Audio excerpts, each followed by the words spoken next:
자, 이슈엔 현장 저희가 진행이 되고 있는데요. 오늘 코스피 시장은 조금 반등을 보이고 있습니다. 하지만 최근 코스피의 움직임이 상당히 좋지 못하죠. 유가 하락 그리고 중국의 증시 급락이 굉장히 큰 영향을 미치고 있는 것 같습니다. 오늘은 저희가 이슈엔 시간을 통해서 증시를 점검해보는 시간을 또 갖도록 하겠습니다. 자, 오늘 연결된 분은요. 유안타증권 설릉역 지점 박진희 차장 연결되어 있습니다. 안녕하세요. 네, 안녕하세요. 네. 자, 우선 지난 밤 사이 글로벌 시장의 동향부터 좀 정리를 해보는 게 어떨까 싶은데요. 네, 지난밤 상당히 좀 많이 시장적으로는 유가가 60불을 이탈하면서 분위기는 안 좋았습니다만은 오히려 이런 분위기가 미국에서는 소비 지표에 대한 그런 긍정적인 부분들이 많이 부각이 되면서 반등을 했습니다. 물론 다우지수가 반등을 강하게 하다가 장 후반으로 내려가면서부터 점점 상승폭을 줄이기는 했습니다만은 일단은 좀 반등을 한 모습이고요.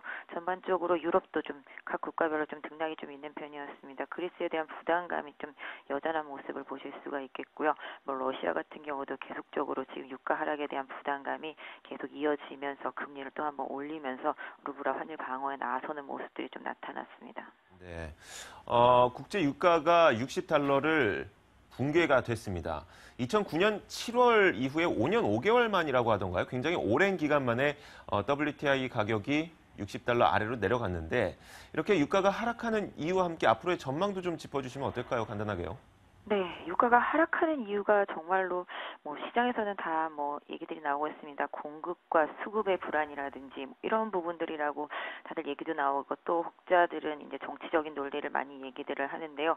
기본적으로 저 개인적으로는 정치적인 부분들이 좀 많이 상당히 개입되어 있다라고 보실 수가 있겠습니다. 초반에는 셰일이나 셰일가스 오일 이런 부분들 때문에 미국 시장에서 경기 회복을 위해서 에너지 부분에서의 가격을 낮추면서 물가를 안정시키면서 소비를 증대시켜서 경기를 회복하는 데 이런 부분들이 많이 활용되어 왔습니다만 유가가 최근 들어서 오히려 더 많이 급락한 그런 이후에는 궁극적으로는 러시아에 대한 압박 수단 이런 부분들도 상당히 좀 많이 포진되어 있을 테고 오펙에서도 좀 의견 조율이 잘 안 되면서 좀 손발이 안 맞는 그런 모습들이 좀 나타나고 있죠. 사우디가 일정 부분 치킨 게임을 하고 있는 그런 부분들도 있게 되겠는데요. 이런 부분들로 인해서 실질적으로 겨울 시즌에 접어들었는데도 불구하고 유가가 60불 이하로 이탈하고 있습니다. 사실 60불이라고 하면은 크리티컬 포인트라고 해서 대부분의 에너지 관련 섹터들이 손실이 나는 그런 유가의 가격대라고 얘기들을 해왔었습니다. 그렇다 보니까 이제 대체 에너지 수단들이 유가 하락으로 인해서 오히려 더 안 좋아지고 오히려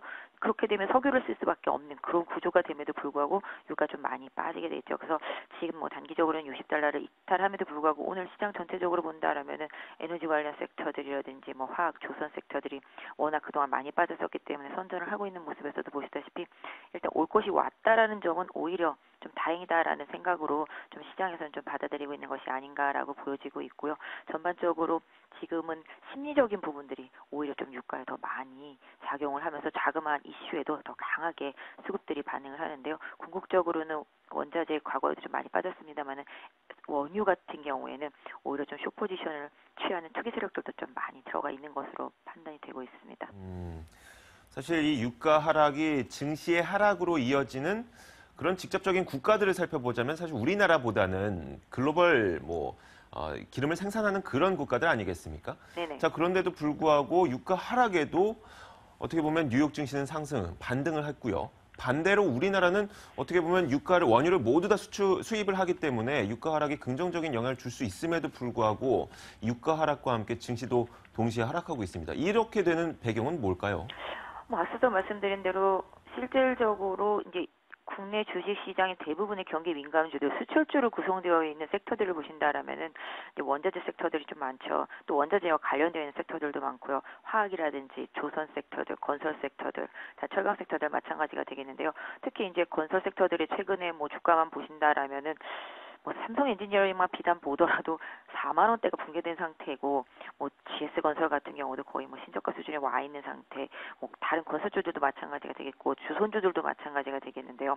전체적으로 원유의 유가에 기인한 산업적인 부분들이 상당히 좀 많기 때문인 거죠.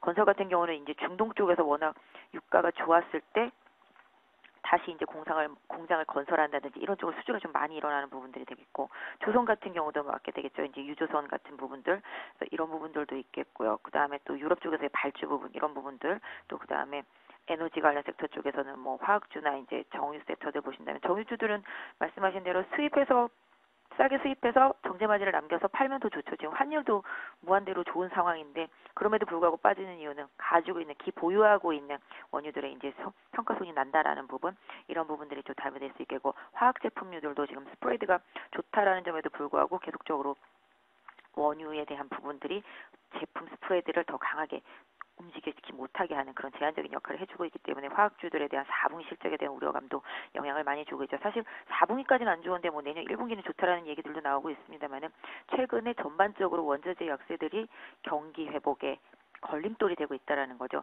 사실 혹자들은 이제 뉴스에서 이런 얘기들 많이 합니다. 그러니까 에너지 가격이 낮아서 물가가 낮고 이런 부분들로 인해서 제품 생산 원가의 부담이 줄어들면서 경기 회복에 좋을 것이다. 소비가 그렇다라면 더 좋아질 것이다. 싸니까 뭐 이런 식으로 얘기가 나오는데, 반대로 생각해 본다라면은 미국도 자국 내 소비로만 살 수는 없습니다. 사실 수출을 해야 되는 부분들이 많이 있는데요. 수출을 해야 되는데 그 수출을 받아줄 나라들이 지금 경기들이 다 침체가 돼 있다라는 거죠. 유럽도 마찬가지겠고 중국도 마찬가지가 되겠고요. 또 원유를 생산하는 남미라든지 아프리카 쪽도 다 마찬가지가 되겠죠. 그래서 궁극적으로 미국 외에 있는 나라들의 경기가 계속 침체 분위기로 간다라면은 애써서 살려놓은 미국 경기도 다시 침체로 빠질 수도 있는 우려감도 있기 때문에 이런 부분들이 또 우리 시장에는 또 전체적으로 영향을 주면서 전체적인 분위기 또 압박 요인이 되고 있습니다. 유가 하락을 굉장히 단순하게 생각할 수 없는 게 참 그렇습니다. 그런데 외국인들의 매도세가 우리나라에 최근 지속되고 있지 않습니까? 지난 11월 중반부터 12월 초까지만 하더라도 외국인들의 매수세가 들어오면서 우리 코스피도 거의 1990선까지 올라서기도 했는데 그 이후부터 계속해서 외국인들의 매도세가 나타나고 있습니다. 외국인 매도 나타나는 이유는 뭘까요?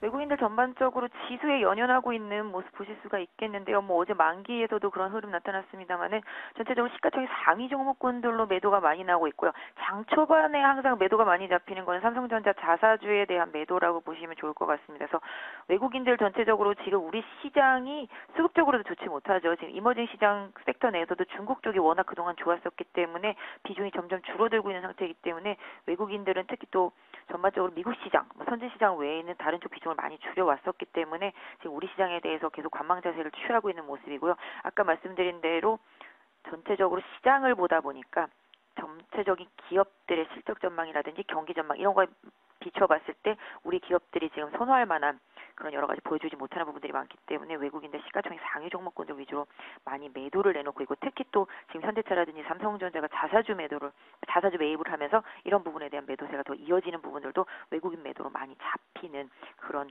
부분들이 생기면서 지수에도 또 같이 영향을 주고 있는 것 같습니다. 네, 알겠습니다. 자, 이제 조금씩 정리를 해봐야 될 것 같은데 이번 주 주말이면은 일본의 중의원 선거, 조기 총선이 있지 않습니까? 이런 네네. 것들이 몇 가지 남은 이벤트들이 있는데 이런 이벤트들이 어떤 것들이 있으면 우리 시장에 미칠 영향력은 어떻게 되는지 좀 정리해 주실까요? 네, 일본도 지금 뭐 아베 정부에 대한 신뢰도가 많이 떨어진 상황이긴 하지만 일단 일본 중의원 선거보다 다음 주에 있을 FOMC 회의에 상당히 시장에서는 좀 영향을 많이 받고 있다라고 보시면 좋을 것 같습니다. 이미 이제 시장에서는 FOMC 회의 의사록 내에서 상당 기간이라는 문구가 사라질 것에 대한 우려감을 주가에 많이 반영을 하고 있는데요.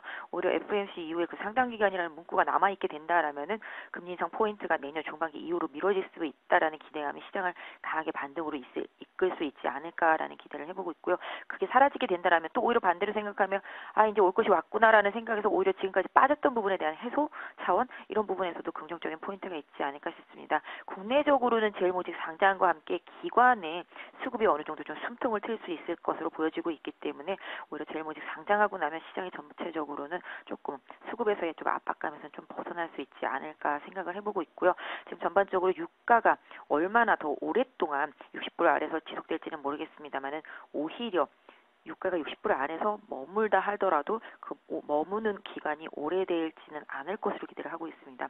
오히려 시장에서는 지금 순환매가 강하게 돌고 있지 않습니까? 코스닥에서도 마찬가지가 되겠죠. 시장에서 아무도 안 산다고 했었던 IT 부품주들이 다 최근에 급등하면서 시세를 보여주듯이 거래소 시장에서도 어느 정도 중순을 지나고 나면은 12월 중순을 지나고 나면 수급에서 조금은 좀 개선되는 모습이 나오지 않을까 합니다.